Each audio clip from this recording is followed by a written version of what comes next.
नमस्कार, capital TV का खास शो राहुल का अग्निपथ देख रहे हैं आप। मैं हूं आपके साथ पूजा। किसी भी राजनीतिक दल की यात्रा राजनीतिक मकसद के लिए होती है। राहुल गांधी भी अपने अग्निपथ पर भारत जोड़ो यात्रा में चले, पर ना राहुल को कोई फायदा हुआ, ना कांग्रेस अपने मकसद को पूरा कर पाई।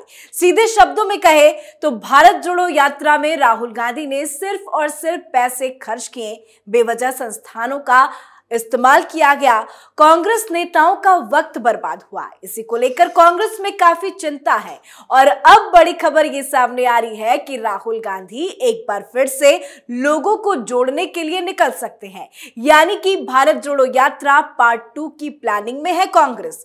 तो कांग्रेस में भारत जोड़ो यात्रा के फीडबैक को लेकर क्या कुछ चर्चा चल रही है, क्या कुछ है कांग्रेस की आगे की रणनीति, आज इसी बड़े खुलासे के साथ मेरे साथ स्टूडियो में मौजूद है कैपिटल टीवी के एग्जीक्यूटिव एडिटर राजीव जी। राजीव जी, बहुत बहुत स्वागत है आपका। यात्रा से हताश और निराश कांग्रेस में क्या मंथन चल रहा है? देखिए, कांग्रेस के अंदर दो गुट बने हुए हैं अभी। एक गुट राहुल गांधी का है, जो राहुल गांधी के कैंप में काम करने वाले लोग हैं।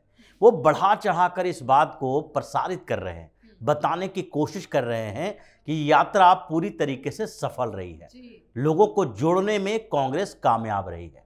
जबकि दूसरा तरफ जो कांग्रेस के दूसरा गुट है, जिसमें मल्लिकार्जुन खड़गे के कुछ लोग भी शामिल हैं, वो बार बार इस बात पर सवाल उठा रहे हैं कि क्या कांग्रेस राहुल गांधी के नेतृत्व में चुनाव लड़ सकती है? क्या राहुल गांधी की इस यात्रा से कांग्रेस को कहीं भी कोई फायदा दिखाई पड़ा है? क्योंकि इन लोगों का कहना है कि न तो पार्टी के अंदर की गुटबाजी खत्म हो पाई, न पार्टी जुड़ पाई, और न ही कार्यकर्ताओं में कोई जोश खरोश दिखाई पड़ रहा है। जिन जिन राज्यों से कांग्रेस की यात्रा गुजरी है, उन राज्यों से जो फीडबैक आया है, उसमें भी यात्रा खत्म होने के कुछ दिन के अंदर कांग्रेस के कार्यकर्ताओं में निराशा देखने को मिली है। जहां जहां 12 राज्यों की बात जो हो रही है, उन 12 राज्यों से फीडबैक आ रहा है लोगों के पास। लेकिन दूसरे स्तर पर जो केसी वेणुगोपाल हैं, राहुल गांधी के बेहद करीबी माने जाते हैं, जिन पर आरोप लगाया गया था, पहले भी गुलाम नबी आज़ाद ने भी आरोप लगाया था कि जो राहुल गांधी के चाटुकार लोगों की टीम है, वही कांग्रेस को चलाती है। यहाँ पर निर्णय लेने के लिए बैठकें नहीं बुलाई जाती, राय नहीं लिए जाते, सिर्फ उस पर मुहर लगाने के लिए बैठक की जाती है कांग्रेस पार्टी की। तो केसी वेणुगोपाल बार बार इस बात को दोहरा रहे हैं कि फिर से राहुल गांधी को सड़क पर उतरना चाहिए। उन्होंने कहा कि अब फिर से दूसरे पार्ट की यात्रा होनी चाहिए, और जो अभी यात्रा में सफलता मिली है उसको फिर से चुनाव में, वोट में कन्वर्ट किया जा सकता है। जबकि राहुल गांधी के जो प्रशंसक लोग भी रहे हैं, जिनको ये लोग बुद्धिजीवी वर्ग के लोग कहते हैं, इतिहासकारों में से कुछ लोग हैं, उन लोगों ने भी सवाल उठाना शुरू कर दिया है। ऐसे तो रामचंद्र गुहा जैसे इतिहासकार हमेशा कांग्रेस की भाषा बोलते हैं, हमेशा भारत सरकार की, यानी कि अभी जो मोदी की सरकार है, उनकी नीतियों की आलोचना करते रहते हैं, राहुल गांधी की प्रशंसा करते हैं, और अभी भी राहुल गांधी की सराहना की कि राहुल गांधी सड़क पर उतरे। बहुत बड़ी बात हो गई, इन लोगों के लिए बड़ी बात ही है, क्योंकि राहुल गांधी को तो दिल्ली के बाहर जाना ही नहीं चाहिए, और कांग्रेस तो इसी में बैठकर राजनीति करना जानती थी बिल्कुल पहले जी। तो इसलिए इन लोगों के लिए बड़ी बात हुई है। ये बोल रहे हैं, प्रशंसा कर रहे हैं कि राहुल गांधी बहुत बड़ा अचीवमेंट लेके आए। लेकिन एक सवाल इनके अंदर भी है कि ये पैदल मार्च करने से कांग्रेस सफल नहीं हो सकती है। ये उन्होंने खुद भी कहा है कि पैदल मार्च करने से कोई फायदा नहीं होने वाला है। वोट जुटना चाहिए, लोगों को जुटना चाहिए, जुड़ना चाहिए कांग्रेस के साथ, और कैसे जुड़ेगा ये कांग्रेस पार्टी का काम है। यही बात जयराम रमेश ने भी कही थी, जो राहुल गांधी के अभी बेहद करीबियों में से एक माने जाते हैं।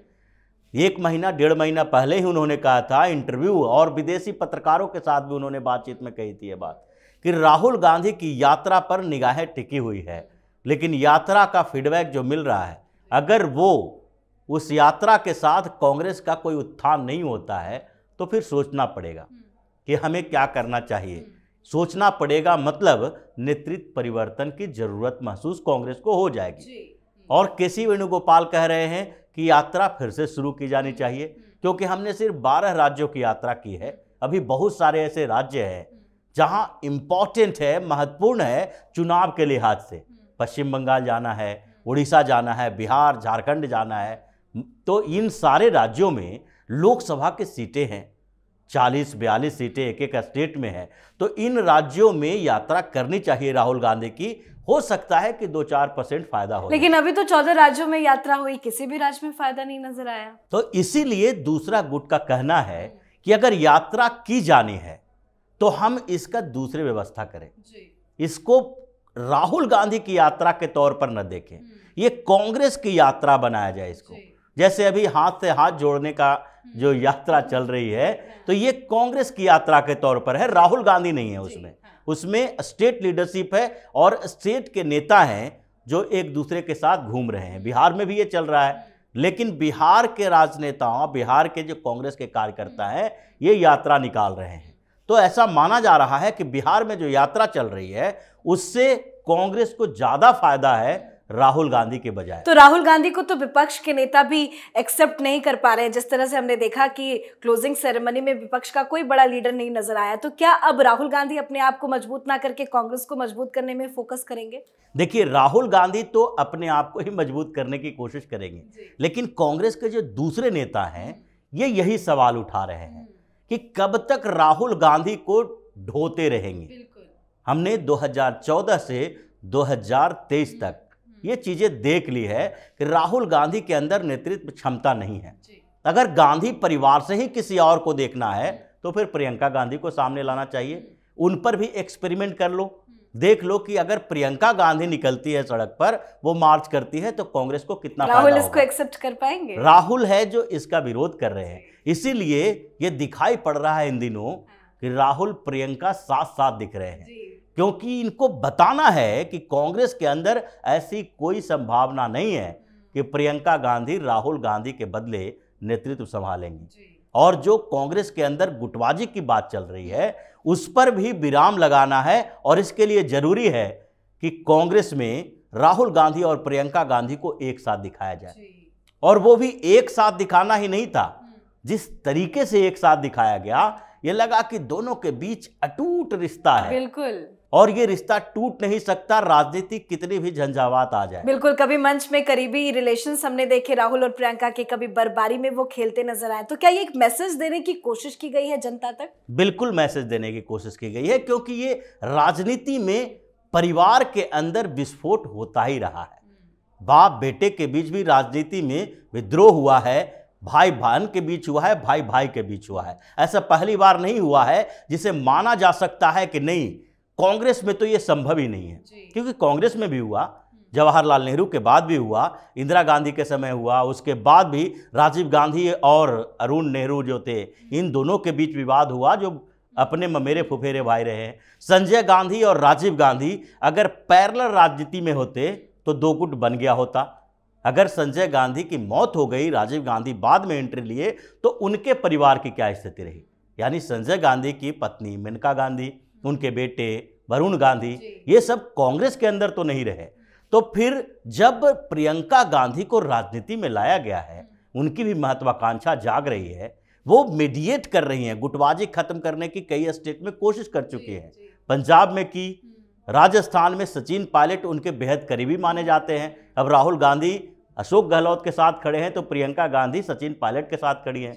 तो इसलिए कांग्रेस का जो दूसरा गुट है ये मानता है कि एक बार आजमा के देखना चाहिए, क्योंकि सारी पार्टियां आजमाती है।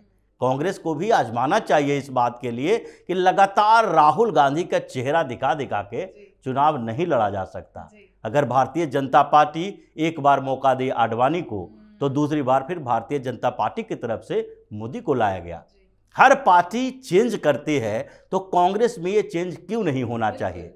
और अगर गांधी परिवार से बाहर किसी को एक्सेप्टेंस नहीं मिल रही है, तो गांधी परिवार के अंदर ही विकल्प देखो, राहुल के बदले प्रियंका को लाओ। तो ये घमासान चल रहा है अभी दो तरफा। लेकिन ये तो बहुत अच्छा ऑप्शन हो सकता है कांग्रेस के लिए, क्योंकि हिमाचल चुनाव के नतीजों में कहीं ना कहीं प्रियंका गांधी का भी थोड़ा बहुत श्रेय जाता है, क्योंकि जिस तरह से वो एक्टिव नजर आए, वुमेन एम्पावरमेंट की बात करती है, महिला है, तो इसका फायदा तो कांग्रेस को मिलेगा। लेकिन फिर भी क्यों गुटबाजी होगी? देखिए, कांग्रेस को फायदा मिल सकता है, लेकिन सोनिया गांधी और राहुल गांधी को फायदा नहीं मिलेगा, क्योंकि अगर कांग्रेस को फायदा की बात होती तो सोनिया गांधी इतने सालों तक प्रियंका को राजनीति से दूर नहीं रखती। ऐसा नहीं है कि प्रियंका गांधी की महत्वाकांक्षा अचानक से जागी है।